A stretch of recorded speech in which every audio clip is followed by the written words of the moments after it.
Hello, ladies and gentlemen. I am O'Brien McMahon, and this is People Business.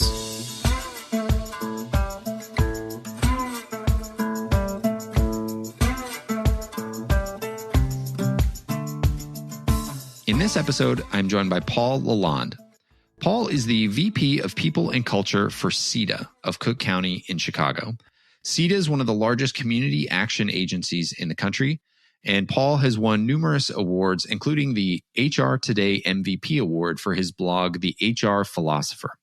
He's also the best-selling author of the book People Fusion, Best Practices to Build and Retain a Strong Team. Paul is an HR professional who has built a lot of his personal and professional life around his study of philosophy. And that's what we get into in the conversation today. We get a little bit into Stoicism, some Confucianism, Taoism, Buddhism, and a whole bunch of others. There's a ton of great reference material in here, a lot of great names and books and things you might want to Google or look up afterwards. But the whole premise of this is philosophy as practical wisdom that we can all use in our daily lives. And in this, we talk about how to use it in our lives and how to use it in our businesses to become better leaders, to become better managers, to become happier people all around in and out of work. There's a ton in here for everyone. The nature of philosophy, at least this ancient view of philosophy, is that it is for everyone and it is to help all of us live better lives. And so I hope there's something in here that helps you. Without further ado, here is Paul LaLonde.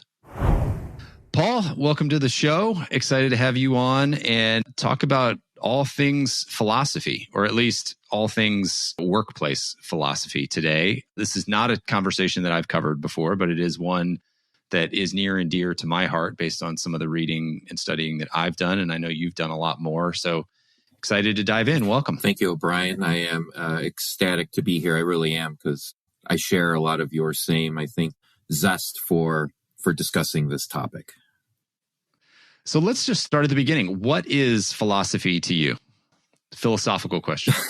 Yeah, it's a great way to start.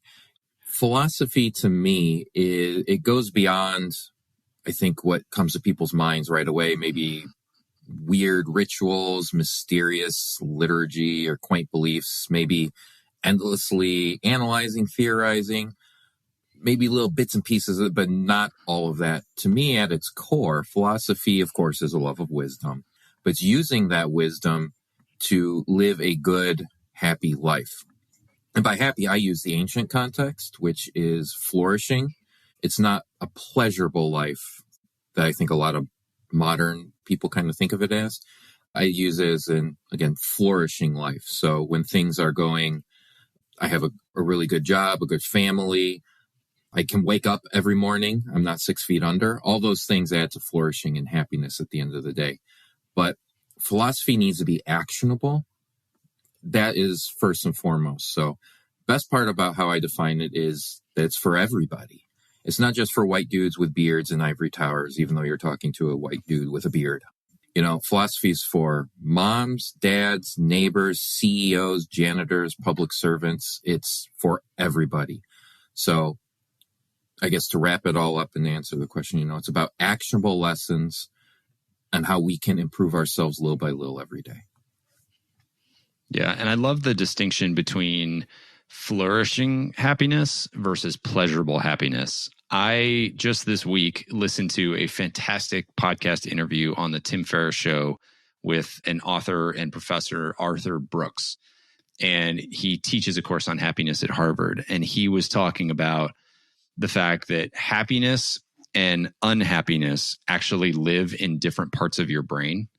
And so you can be doing things that are hard, or you can be experiencing things that are creating unhappiness. And you can also be doing things that create happiness. And so you can be a happy person while going through unhappy things. And the conversation was fantastic. And it just really changed a lot of how I thought about happiness. And it played along with what you're talking about around creating human flourishing, which is not the absence of struggle or the absence of hardship, but it is adding meaning to struggle and hardship to create a flourishing sense of self and of your life. Yeah, I love that. I just wrote that down. I need to go listen to that. But I think as I was preparing for this and as I read and go through my own philosophizing and all that stuff, I think we all, as human beings, have happiness within us. We have all the things that lead to happiness. We have all the things that lead to unhappiness too. It's just figuring out how to minimize the one and maximize the other, realizing you're never going to be completely 100% happy the whole time, nor really, I don't think, should you be in that sense. It's finding the balance and understanding how to go through that happiness, pulling it out from inside you. So I always think of too, it's if not now, when? And I always use that to center me. If I'm not happy right now, well, when? You know, I have it within me. I just have to find it and pull it out. Yeah, I love that. I add one to that because I actually say that too. If not now, when? And if not me, who? And I like that to spur action. You know, if there's something that I'm waiting for, hey, if I'm not doing this myself, who am I waiting for? And I find that those two together are good kick in the pants to remind myself to get up and get moving. How did you come to philosophy originally and become so interested in it? It was completely by accident and random. I don't remember exactly where, I don't exactly remember what I was going through, but I was going through some type of thing. And I was at some bookstore, maybe it was Barnes & Noble. And I was looking through the bargain bin, and out of the corner of my eye, I see this book that was The Art of Happiness. And it said Epictetus. I'm like, I have no idea how to pronounce that. I don't know what that is, but it turned out to be a modern day interpretation by Sharon LaBelle, who is a professor out west in San Francisco area. And she retranslated this book.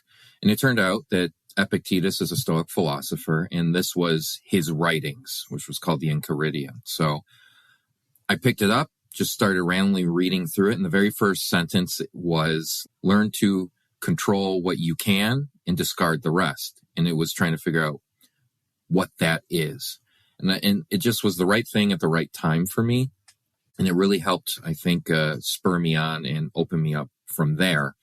And it was right around the similar time where Ryan Holiday started coming out with some of his stuff, like especially the Obstacle is the Way. And I followed up on that because it's not a book about Stoicism, but it's a book about philosophy and using obstacles as your path forward in life. And those two books really, I think, were the foundation that opened me up to this new way of thinking, new perspectives on life, and how to make this stuff applicable in making me a better human being. Yeah, and that book in particular, The Obstacle is the Way, if folks have not heard of that book has proliferated into some very high-performing parts of the world. You know, I remember reading articles on ESPN about how that book just had caught on fire in the NFL world. And a lot of top performers, a lot of players, a lot of coaches were reading that and trying to apply that. And I know it made it into military circles and all over the place. So that's a fantastic book. So you mentioned Stoicism. Where has your intellectual journey taken you? What types of philosophy have you studied the most? And which do you think are most relevant to humans today and business leaders today? Well, I'll start with the second part of that question, then kind of go backwards. I would first say that I'm a big believer in whatever works for you as a human being is what can work. You can find wisdom and you can find applicability in anything. So nihilism, for example, you know, I've kind of looked into it and it intrigues me, but it doesn't really flow with my true core beliefs, I think. But it's very fascinating. And some people have taken nihilism and made it into what works for them. One example is anybody who's like a nerd like me and watches adult cartoons. So like Rick and Morty, if you're familiar with that show, it's based on nihilism in a lot of ways. And that's been very successful. Oh, interesting. So I want to start with there, that you can find wisdom, whatever works for you. Now, what has worked for me, and totally upfront with it, I'm incredibly biased with it, but Stoicism that we talked about before. And again, at its core, it's learning to control your emotions so that they don't control you. And that was a big part of my life at the time, trying to figure that out. It's not about ignoring them. It's just figuring out how do you make them work for you. And then especially the four cardinal virtues: moderation, justice, wisdom, courage. Those all go into Stoicism and just trying to be a better human being for yourself, and then by consequence for the world. I've also found a lot of, applicability in Taoism, which at its core, it's about spontaneous nature of the world. It's an Eastern philosophy from China, and it's about spontaneousness, Wu Wei, this thing called the Tao, which is this energy that's around us. It's like things are supposed to happen as they're supposed to, as nature intends. And Bruce Lee, people think of Bruce Lee as kung fu and karate movies, but he was a philosopher at heart. And one of my favorite things from him is be water. Water flows, it crashes, it turns into what it needs to be at that particular time, with no regard for anything else other than its nature. And then finally, Buddhism, which it's a religion, but there's so many philosophical parts to Buddhism. And the thing that really I think I found my way that helps me is the Zen aspect of it. So creating life in an environment where your life can flow uninterrupted. And there's a lot of training aspects in Buddhism that I try and incorporate into my own life. Not to be a Buddhist, I'm not saying that, but the meditation type of stuff, the walking, the mindfulness, all those applicable things as I try and focus and become better. Yeah. I mean, if you look at any major religion, it's a human structure around a set of philosophical principles is essentially what it is. And so, whether you're studying the Bible or the Quran or Buddhism, there are things that you can take from all of those. I remember listening to another great podcast with a theologist, and he was saying that his philosophy on it was that there is a higher power, and it speaks to your point about every philosophy is different, and you got to find one that works for you. His belief was there is a higher power, and it just speaks different languages depending on the different people who are out there. And the language that he understands he was a Muslim. So that just happened to be the language that he understood and was most fluent and connected to. But he said, if it's Christianity, if it's Buddhism, if it's whatever, as long as you have some sense of spirituality and a higher purpose, like that's kind of what we're all after. And I think there's a flavor of that in what you're talking about, that we can just find things that work for us, and wherever they come from, that's great. Just find the language that you speak. I like that idea a lot. And while you were talking, I was thinking back to school and just remembering, early Christianity was very influenced by Plato and Socrates, and the same with Muslim world. Without Muslim expanding into the Middle East and Africa and Europe, we wouldn't have the writings of Plato and Socrates and Aristotle, because they saved it after the fall of Rome, essentially. And they were incredibly influenced by it too, like Ibn Sina and those type of folks. So that really resonates, I think, with me. Yeah. Yeah. So I know you and I have talked about the concept of the philosopher king. And was it Plato? Was that who Plato, that was attributed to? Okay. I was afraid to butcher that. So Plato talked about the philosopher king. And I know you have gone on your speaking tour about the philosopher manager and how business leaders in particular can take this and think and use philosophy to become better leaders, better human beings. Can you explain that a little bit and the connections and how you've kind of put this philosophy together for yourself? Right. So Plato wrote The Republic, which was his seminal work. And in The Republic is this story called The Allegory of the Cave. And anybody who remembers The Matrix, one of my favorite movies of all time, will probably see a lot of similarities in this. So in The Allegory of the Cave, Plato's talking about humans are born into the cave and they're chained down and they're facing a wall. And that's all they know in life. There's a fire behind them and people are walking back and forth behind the fire, casting shadows. That's reality to them. One day, one of them breaks free somehow and then walks out and leaves the cave. And for the first time, they're seeing the sun and the perceptions, and true reality is what is in front of them. They have two choices. One is they stay there. The second is they go back into the cave and shun reality. Those that stay outside in the sun, those are true philosophers. Those are the ones that understand. Those are the ones that have what Plato called undying love for wisdom, philosophy, selflessness, intelligence, reliability. They preserve virtue for goodness' sake, not for their own personal rewards. In Plato's mind, those are the attributes that make a philosopher and make the best leaders or kings in his day. I just thought one day, his old saying, there will be no end to trouble in humanity till philosophers become kings or kings become philosophers. I thought, well, can workplaces be that way? Can I scale it down rather than all of society just to the workplace? Let me start small. So, workplaces, your teams, organizations will have no more trouble until philosophers become managers or managers become philosophers. And that was really the idea. That's where the idea came from. I like that story. I've actually not read The Republic, and so I was not familiar with that story. So thank you.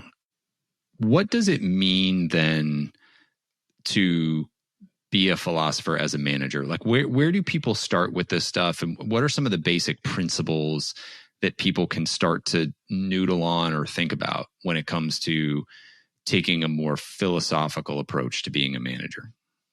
The first thing to me is self-awareness. And I teach this and preach this wherever I go when I do leadership trainings or leadership coaching or anything like that, is if you cannot lead yourself, you are not going to be able to lead other people. And I believe that incredibly strongly. The best way to self-realization is to leave the cave, right? It is to bask in the sun and try and figure out, well, what is the sun, and ask questions. That starts with yourself. So it's a willingness to be selfless, egolessness, and challenge yourself first. Build yourself up. And at the same time, as you're working on yourself, hopefully you're getting better little by little every single day. You extend that out to your team or the people that you're working with or your organization. So it's just living that example, right? Doing what you say you're going to do and follow what you preach. So if you do love wisdom, then study wisdom, and wherever it can come from. It doesn't matter if it's Stoicism. It doesn't matter if it's Taoism or nihilism or whatever. If you're finding wisdom that's applicable, use it. It's learning to be selfless, learning to be reliable, living in virtue, the cardinal virtues, just doing good for other people, which ultimately will come back to you. So I think that's really the main focus that I use. And then the rest comes, right? As the saying goes. And that might be a little, I don't know what the word is, but again, when you do good, good follows. Yeah. Karma. Something like that. And for those that don't believe in, and I'm not saying karma and all those, what comes around goes around, my mom always said growing up. You can think of that like karma, but you are what you attract. And if you're a good person and doing good in the world, you will attract those things. Yeah. I think karma is real, not necessarily in a sense, in like a woo-woo sense that I'm putting up positive energy vibes. And so positive energy vibes are coming back. Maybe, but that's not what I believe or lean towards. But I think karma is real in a practical sense, that if you are out treating people well, you are much more likely to see people treat you well. If you are giving grace, you are much more likely to receive grace. If you are helping others, you are much more likely to receive help from those people.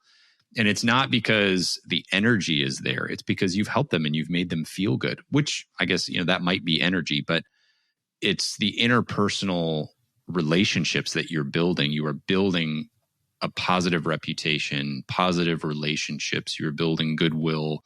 You are building indebtedness, those types of things. And I think that in turn becomes karma. You're 100% right. And I think that's a perfect way of describing it. family lessons, again, all those things, what comes around goes around. And want to say that, the virtues that I keep talking about, courage and justice and those type of things, in Stoicism, acting virtuously is happiness. They're one and the same. So when you act courageously, you are in effect living a happy, flourishing life. Now, you might get blowback for acting courageously, and that's not the point. The point is you do the right thing regardless if it hurts you. Actually, and it's probably a better thing to do the right thing when it does, because that means that you're above, you're truly acting selflessly in that point. And at the end of the day, even if the whole world's against you, but you did the right thing, you still are happy at the end of the day. And that all kind of, again, comes from internal, and it's all within you. And it takes years to master. It's not something you could just do a light switch on, but I think that's the perception that's really helped me. Yeah. Well, I have had on this podcast, and a leadership development coach that I work with, and I actually hired somebody from the group to coach me, and we're doing that work right now. And I've talked about it on the podcast before, but their big thing is everybody needs to develop a strong sense of self. And what they refer to it as a strong core. And they use the analogy of developing a strong physical core. If you want to be physically healthy, you have to develop a strong mental core, strong centered sense of self in order to be able to act and live in the world. That's what I hear you saying that you can use philosophy for, or that you can use even just those virtues for, is if you know and have thought about the fact that you want to live courageously, then when something happens and you live courageously, even if there's blowback, even if there's failure or injury or whatever, you can feel good. There's meaning behind your action. And that's what drives human flourishing. Even though the pleasure might not be there, there's meaning there, there's purpose there. And that's part of the definition of flourishing. 100%. But if you haven't done that work, you don't know, right? Then there's a disincentive to act courageously, and you shy away because you're scared, or you just sort of ebb and flow with whatever the popular narrative is, and you're not actually thinking for yourself and behaving for yourself. Right. I think one of the things that really drives me towards Stoicism and a lot of the Buddhist stuff is the idea of you have to put in the work. This isn't something that just happens. Oh, I believe it now, so I'm going to act courageously. It's like, no, that's not how it works. It's like, I'm a big fan of Arnold Schwarzenegger. So Arnold took a decade to perfect his physique, perfect everything about what he was doing. The mind is a muscle in that same sense. You have to use it continuously over time before it perfects itself. And you'll probably never be perfect, nor should we have that, I think, fallacy in our minds. But when you start small and you're building the courageous part of you, or the justice part of you, or whatever it is, the temperance part, might start out small as just not eating that second Oreo. Over time, you've shunned all sugar, if that's your ultimate goal at the end of the day. And I use that just as a small example, but in the workplace, culturally, let's say you see somebody that's acting out of line, they need to be held accountable, but you don't like confrontation per se. You're only going to get better at confrontation when you do it. So you have to start small and do it eventually to where you're going to not be comfortable with it per se, but it's almost more second nature. You're not as turned off by it. The obstacle in that sense, becomes your path. It becomes your way, and that you've developed this muscle over time. Yeah. Another way to say that is you have to practice your philosophies. It's the whole practice what you preach, but you have to practice what you believe. Yeah. Mm-hmm. Otherwise, it doesn't matter whether you believe it or not. Right. If you're just reading to read, which is good, I always encourage people to read, but it goes back to the practicality, the applicability. If you're just reading this stuff, but not taking it into who you are as a person to get better, then you're just going to be good at Jeopardy at the end of the day, with not going to be a better human being and a better leader and a better business person at the end of the day. I was going to ask you this, and I think we've kind of answered the question, but I want to kind of ask it in reverse, because you had mentioned you first have to lead yourself if you're going to lead others. And we say that a lot. I've said that a lot. like, what does it actually mean to lead yourself? And would love you to answer that question. I think you've kind of summarized it over the last couple minutes, but would love an answer on what it actually means to lead yourself. The first thing that comes to mind is what you had talked about earlier, O'Brien, and that is practicing what you preach. It is facing the hard truths about who you are as a person. There are not shunning or blocking the emotions or your life's experiences. It's leaning into that stuff and realizing that we're all made of really good experiences. We're all made of not so good, sometimes traumatic experiences. It's all part of who we are, and learning what our triggers are, our good triggers and our negative triggers. And how you do that is studying philosophy, which ultimately allows you to study yourself. So one of the big things that I like to do, two things in particular, and I kind of think of them in the same sense, but meditation overall. Now, meditation to me can be much more broadly defined. It can be the traditional sense where you're thinking of, the yogis and the Om and all that stuff. And that's great. And I've done that and it helps. Other people, it doesn't help at all, and that's fine. But I think of just mindfulness meditation. I read a lot, so you're focused on what you're reading, and then journaling as well. So you start your day by going, I know this about me. Here's just 2 questions. This is what I want to do today to focus. I need to have that confrontation. You go back to it at the end of the day and you say, I did have it or I didn't. That's holding yourself accountable over time. So that's a way of self-leadership, I think, and self-development. That's self-accountability. You mentioned journaling. I'm a fan of journaling, but I know a lot of people are intimidated by journaling and what that means. And they're like, they just open up a blank notebook and they're like, I don't know what to do. Yeah. What does your journaling practice look like? Yeah, it's I think it's evolved over time. I was similar like that. I love to write. I have a blog. I do all these things. But it's similar. I get a really bad writer's block. So I think prompts are they help me personally, That way me too. I'm with you. If somebody, that way you don't have to feel like, oh my God, even if you write 2 sentences, that's better than nothing at all. You don't have to go out to Walden Pond and then come back with a masterpiece. That's not journaling. Good prompts are, I think, just asking yourself a couple of questions, what do I want to be today? How do I want to do it? And then how do I do it? Those are difficult questions, but good prompts that if you do every single day, eventually you'll just start flowing and writing, going beyond that in a sense. I like to just write quotes. Like I'll read Aurelius' meditations or Obstacles Away or whatever it ends up being, even Daniel Pink's books. And if I see a line, I'll just write the line. To me, that's journaling because it's trying to internalize this wisdom that you're trying to see. And the old science or whatever it is, the more you write something, the more it gets internalized rather than hearing it. Mm-hmm. Yeah. Will you take a quote or a line and break out what it means to you? Like, will you kind of turn it into your own language or turn it into your own application? Yeah, I've done that before where I've taken it and then reworded it. I think that's a really good exercise. Like they used to teach in school, right? Paraphrase. What does this mean to you in your language?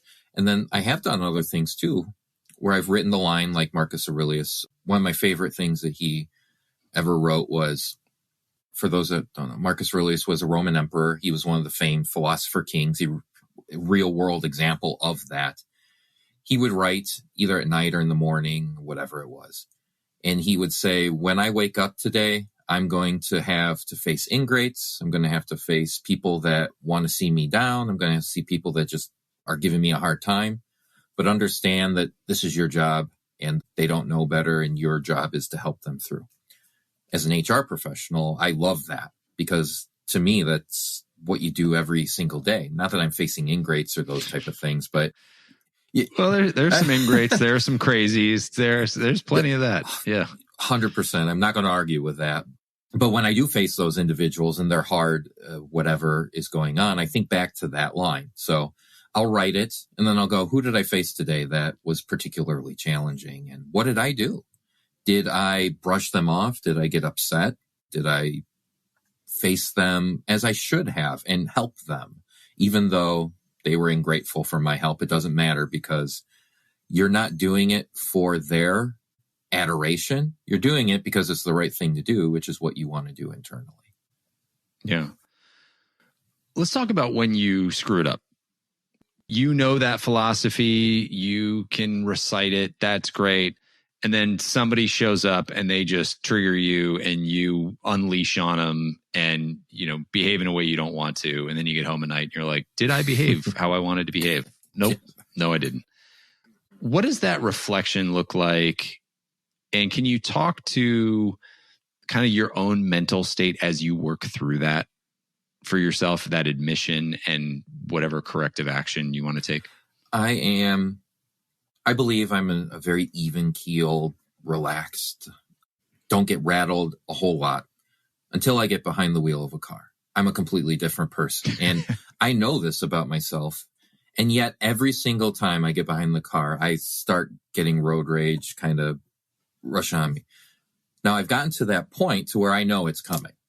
So it's that muscle memory. It's that, hey, remember, when you get behind the wheel of this car, you stop doing. Now, it doesn't mean that it always happens because in the heat of the moment and those type of things, but it's the realization that, yes, you're going to screw up. You're not perfect. But as the philosophers always say, at least the Stoic ones, the trials you face will introduce you to your strengths. So I also take that a step further, and they will introduce you to your weaknesses. I was just trying to make a mental note of those things and try as best you can to keep working on that particular part of who you are. Road rage, anger, or not wanting to have confrontations at work. All these things should be popping into your mind the more you think about this and the more you train yourself to where you realize it right away. And you may not still act the way that you want to or you're trying to train yourself to, but the point is hopefully next time you do. And what is a linchpin in all this is that realization and that understanding. That's the first step. So if I realize it in the moment, I think I got to win, even if I didn't act the way I wanted to, because I can go back to it. But if I think a few days later, like, oh God, I didn't notice it in the moment, well, then that's a trigger to me to go back and try and figure out, all right, what happened, Paul? What really got you going in that moment? And the hope is that eventually over time, you can deal with that. Yeah. Well, one of the reasons I asked that question is I think one of the hardest parts of doing this type of work and in leading yourself, as we talked about, is the onslaught of negative emotions that surface when we realize we are not who we wanted to be. And it can show up as guilt or shame or humiliation, even if it's just internal humiliation. Like we face all of those things and they can surface really quickly. And overcoming those obstacles can often be the hurdle to making real improvement. I think people can say, oh yeah, I want to live this way and I want to practice this.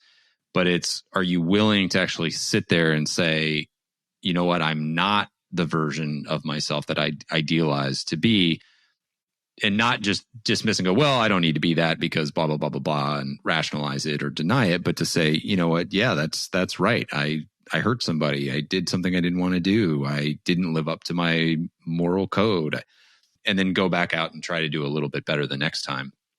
I just see that being so hard for people. I mean, and I feel it being really hard for me. It's something I struggle with just like anybody else does. Yeah. Keep coming back to the idea of philosophies about self-discovery. It's about being a better human being every single day. And it's understanding that there are going to be days where you're not a good human being. We're not perfect.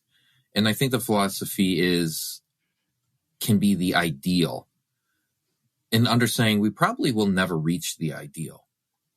But you have to have that ideal at the top because what else are you going to be striving for? And yeah, I do some other, and I talk a little bit about this in some of my blog and other writings I've done and some of the presentations. But philosophy can also help with wellness, and it can help with giving yourself the space and the grace to know that you are going to goof up and not to dwell on it, because tomorrow is another day. As long as, and not even tomorrow, the next moment is another moment. So I think to tie it back to, again, very easy example, when I'm in the car and I'm on the Eisenhower, which is a highway in Chicago for the non-Chicago listeners in this, and someone cuts me off, I can go, I'm really ticked off and I'm yelling or whatever, and I go, wait a minute. I just notice it in the moment, the very next moment, just breathe, do something, figure something else out, and just go, let it go. That's where eventually that this can help lead a lot of people too. Yeah. Well, you've talked about meditation a couple times, and I think we all think about the mind clearing version of meditation. And if you take that, what are we really doing? It's not about completely clearing your mind. It's about recognizing when thoughts creep into your mind and letting them go so that you can return to a clear mind. It's the catching and returning. Mm-hmm. And over time, the goal is to create more space where your mind can be free before a thought creeps in that you have to catch and come back. And so it's about continually progressing down the path so that you can create more and more space in your mind. But you can take that concept of meditation and apply it to what we're talking about, which is behavior and your reactions to the things that happen in the world. So right now, somebody listening to this might have something that triggers them, right? You might have that person that cuts you off when you're driving and just immediately you're on the horn, you're screaming and whatever. And like the distance between the event happening and your reaction to the event is just jammed. It's right up next to each other. There's no space for thinking in between there. But I think the power of what you're talking about and coming back to this, even if it's several days later, is you're just starting to open up space between the incident and your reaction to the incident, or the event and your reaction to the event. And over time, if you meditate on these things, if you keep coming back to, no, this is how I want to behave. No, this is how I want to behave. No, this is how I want to behave. You can actually spread that gap out. So the thing happens, you recognize that the thing happened, and then you get to choose how you respond to it. And to me, that's like the first principle of Stoicism is there are events that happen in the world. Our interpretation of those events is what become our thoughts. So it's not that somebody punches me in the face and I feel it physically, but how do I feel emotionally about that? I get to choose, do I feel like a victim or not? I get to choose, do I go after this person or not? I get to choose the reaction. And most of us, if we're not spending time thinking about this stuff, our reactions are pressed. You can't see my hands, but your reactions are pressed right up against the event. So just one triggers the other. Boom, boom. And I think the goal of a lot of this, the goal of meditation, whether it's in Buddhism or Taoism or Stoicism, is to create more space so that you can choose your reactions. Yeah, I think one of the most powerful things you said was, we get to choose what these things mean. Getting punched in the face, we choose, again, if we are truly emotionally hurt, if that insulted us, all those things, we get to decide that. And one of the most powerful books ever that I think everybody should read is Viktor Frankl's Man's Search for Meaning. This was a man that was a psychiatrist in Austria during World War II. He was Jewish, so it didn't end very well, unfortunately, for him during that time frame when he was imprisoned in Auschwitz and Dachau and the other concentration camps.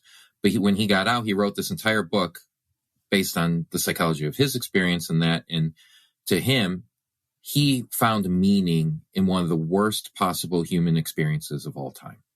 And he decided, and that was the ultimate power, was that he decided that this was not going to break him, that this was not the insult that it was to a lot of other people.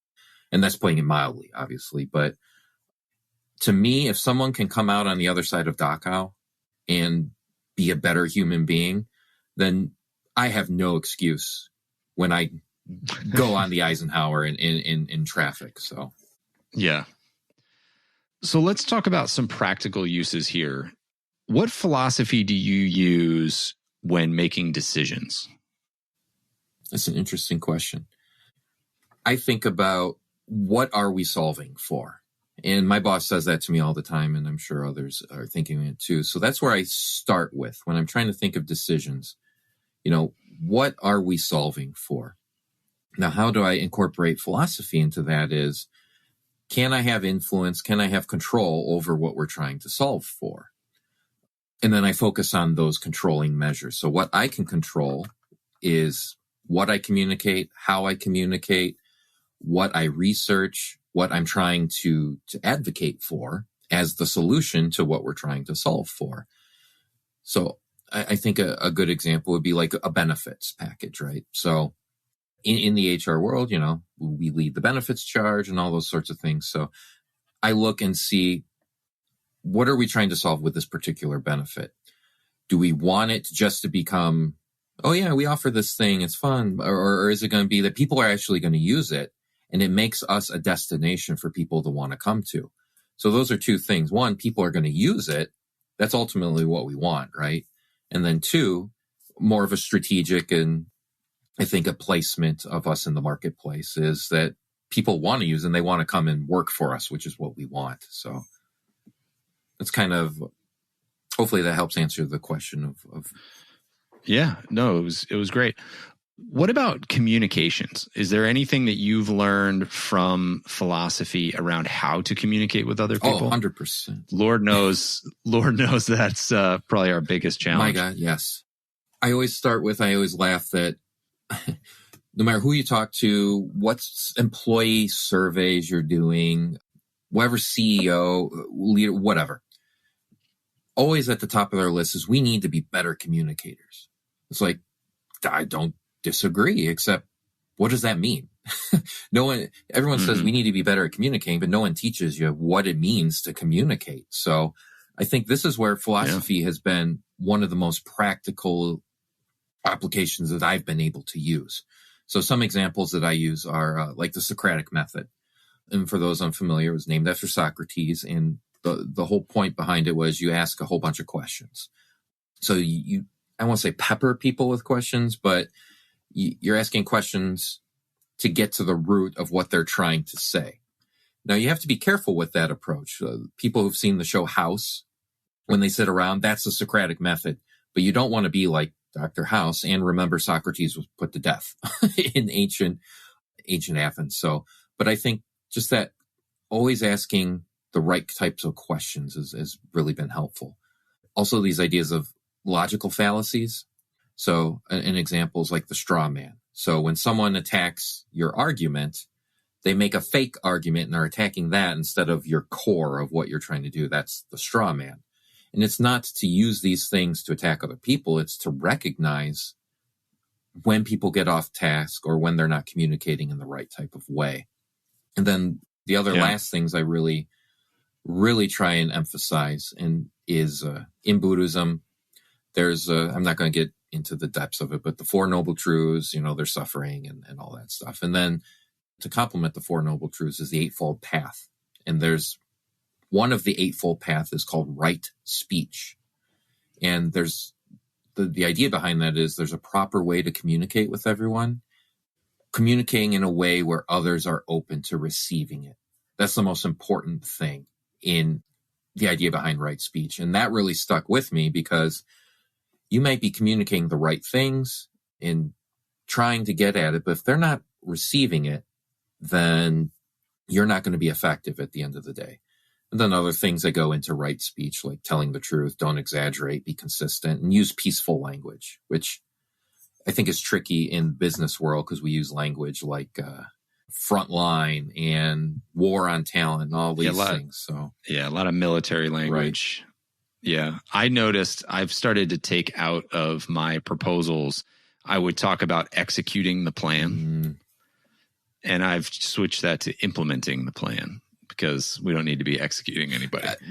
Perfect. Small things, but it definitely if you do enough of them, it can add up to impact the mood of the reader. 100, and it's all, some of it's pretty upfront, right? Like I used to use the word powwow a lot. And over time, they had some negative consequences because powwow is this spiritual, religious connotations to Native Americans that haven't been treated very well in American history or otherwise. So I just made a simple switch to huddle. And, is it going to save the world? Probably not. But I think these little things over time, and I just jotted down, I'm going to start using implement frequently now instead of execute. Yeah. So I appreciate that. We do there's a lot of executions in the workplace. A lot of executions. As someone that works in HR, I don't need any more of those. So I appreciate that, O'Brien. Yeah. The other thing I thought about when you were talking about right speech is that that's probably the oldest reference to psychological safety that we have. Creating a safe environment for the person to receive what we are saying, not just saying it clearly, but making sure that they feel okay in receiving it. I like that a lot. I never really thought of it in those terms, but I believe you're right. And when we talk about right speech, a Buddhist philosopher, Nobel Peace Prize nominated Thich Nhat Hanh, he defines it as, sometimes when we talk clumsily or we create internal knots, that gets thrust upon others. And then we just say things like, well, I was just telling the truth, or I was just kidding, or something like that. But you can tell the truth in a way that doesn't have to seem attacking to the other person. And, truth has to be presented in a way where other people can internalize it and accept it and see where you're coming from and not create these internal walls and barriers. And I do think that if done in the right way, it can be done in to add to psychological safety for the environment. Yeah. As we get into the home stretch here, would love to switch this. We've been talking a lot about leaders, managers. Would love to switch just to personal for a second. And if you're willing to share, would love to hear what changes you've made in your life based on the philosophy that you've been studying. A lot of the things that we've kind of mentioned and talked about. Meditation was one of my first forays into it. And by meditation, I actually mean the Calm app, for example. I would use that. And I think the benefit for that for me was it helped me widen the space, like you were saying earlier, that something happens, reaction. There's very little time for space, but over time, the meditation really kind of helped me see, wait a minute, even if it's for a second or half a second, was better than where it was before to help with that space.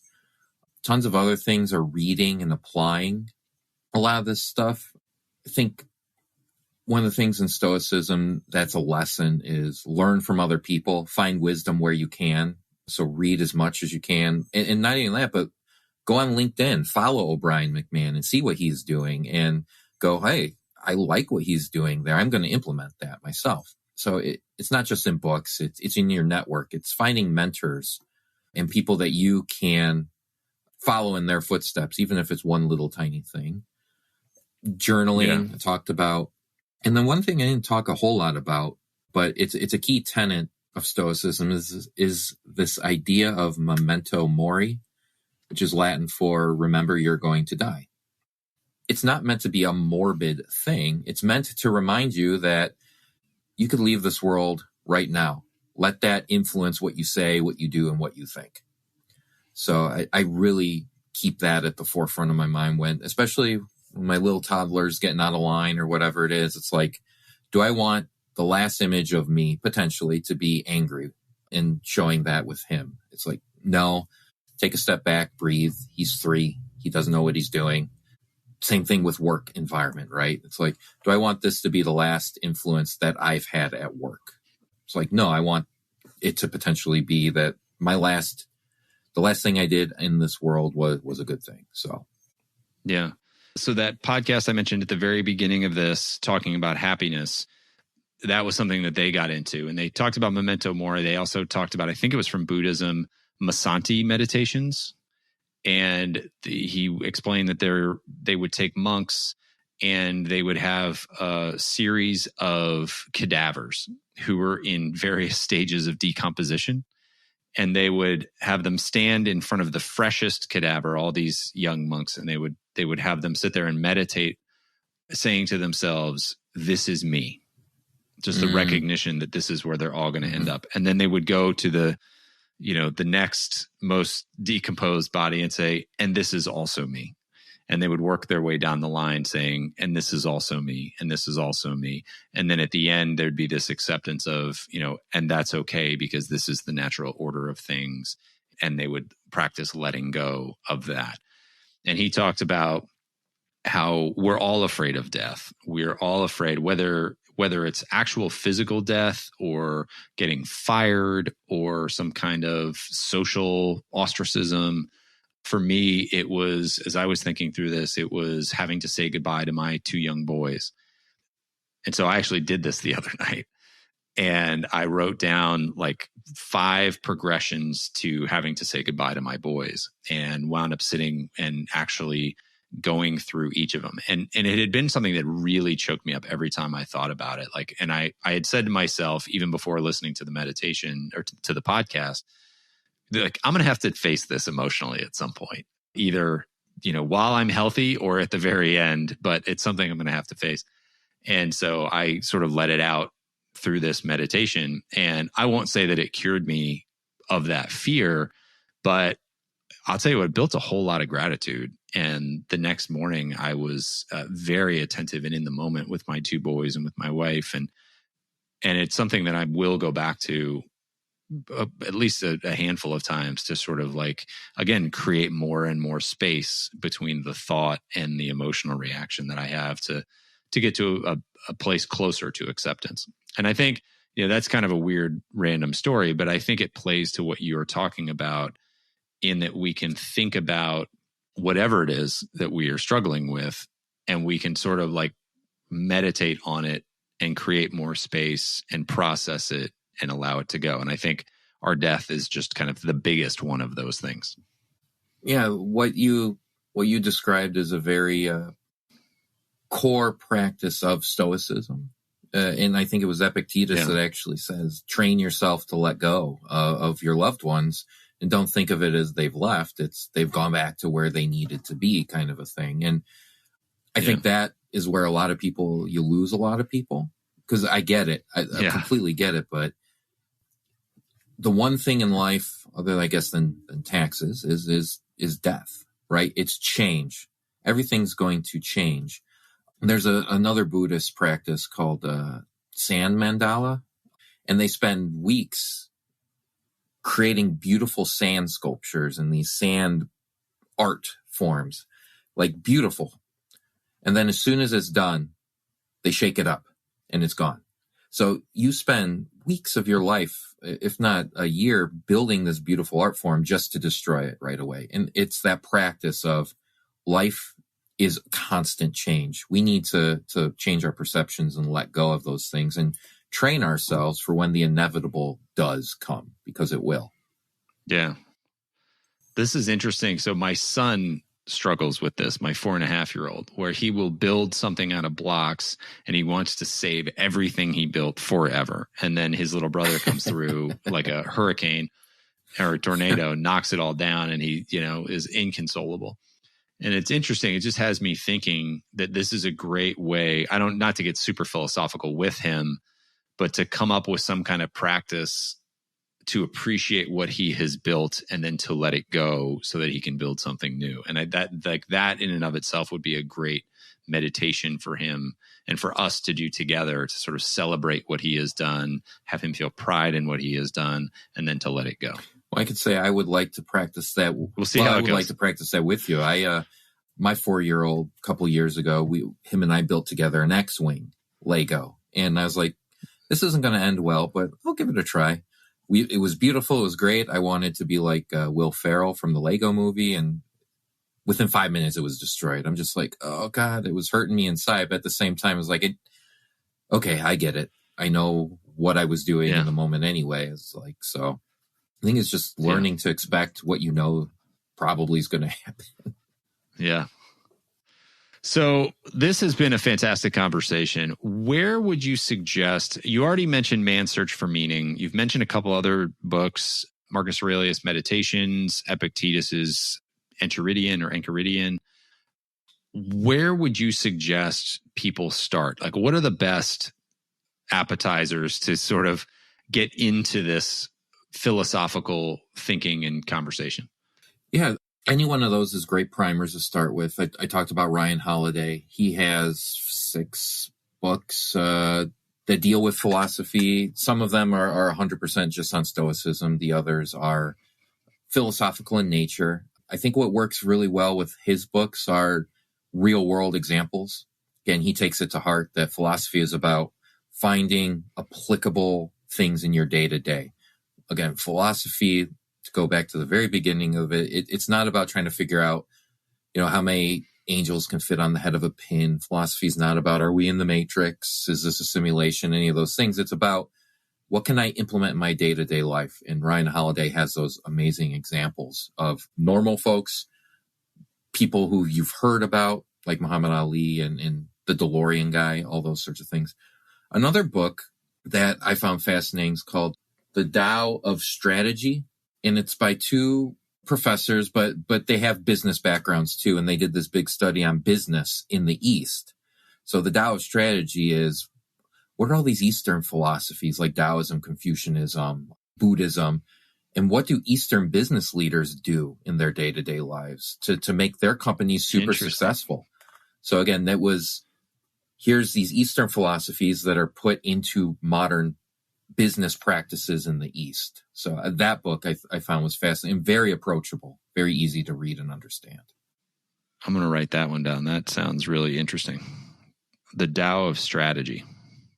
How 7 Eastern philosophies help solve 21st century business challenges. Ooh, and it's under 300 pages. All the better. Yep. Paul, this has been really fantastic conversation. I love diving into this stuff. I'm a nerd for it. So appreciate that. One last question that I ask almost all my guests, and we're talking about philosophy, so let's ask one more philosophical question. What is the purpose of business? You've studied all this philosophy. You're a people leader in a business. What is the purpose of business? This was one of my favorite questions that you had asked, because I was really trying to think of it, because you and I have talked about before, and where I struggle with business is we're there to make money, right? It's just about profits. And I struggle with that because money doesn't motivate me the same that it motivates other people. Yes, I need money. Everybody does. Businesses need money as well. Otherwise, there's no business, right? The business can't survive without some sort of profits bringing them in. And especially in the not-for-profit world too, I try and talk about having more of a strategic business mindset in the not-for-profit to make us sustainable. Otherwise, we can't do our missions of why we're here. But where I ultimately landed on this question and answered in my own mind is, I think the purpose of business is to be supportive of the community. The purpose of it is to add value to the community and make the community, the world, a better place. In Stoicism is this idea of sympathia, which is the universe is interconnected and we are all connected. And what hurts one part of the universe hurts all the universe. In Buddhism, there's this idea of the Sangha, which is your spiritual community, and you all are there to support one another and to work with one another. So when a business is successful in supporting and building up and helping, I think that's the ultimate purpose at the end of the day.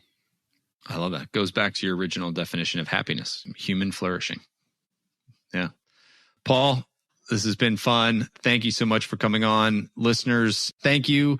And I hope that you have a bunch of great starting points to go out and explore this stuff for yourself. And ultimately, it's about figuring out what it means for you. So wish you all the best on that journey. Until next time.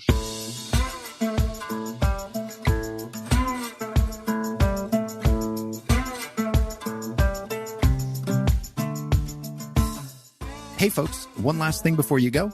If you enjoyed the episode, make sure to hit subscribe so you can stay up to date with future guests. That's it. Thanks for coming. Go make the most of your business and the people in it.